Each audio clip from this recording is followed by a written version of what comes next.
ए पैगंबर, अगर ये इस कलाम पर ईमान न लाएं तो शायद तुम इनके पीछे रंज कर करके अपने तई हलाक कर दोगे।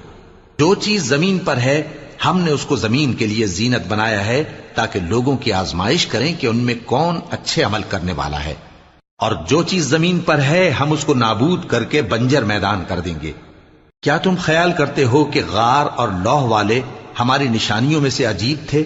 जब वो नौजवान गार में जा रहे तो कहने लगे कि ऐ हमारे परवरदिगार, हम पर अपने हाथ से रहमत नाजिल फरमा और हमारे काम में दुरुस्ती के सामान मुहैया कर। तो हमने गार में कई साल तक उनके कानों पर नींद का पर्दा डाले रखा, यानी उनको सुलाए रखा। फिर उनको जगा उठाया ताकि मालूम करें कि जितनी मुद्दत वो गार में रहे, दोनों जमातों में से उसकी मिकदार किसको खूब याद है। हम उनके हालात तुमसे सही सही बयान करते हैं। वो कई नौजवान थे जो अपने परवरदिगार पर ईमान लाए थे।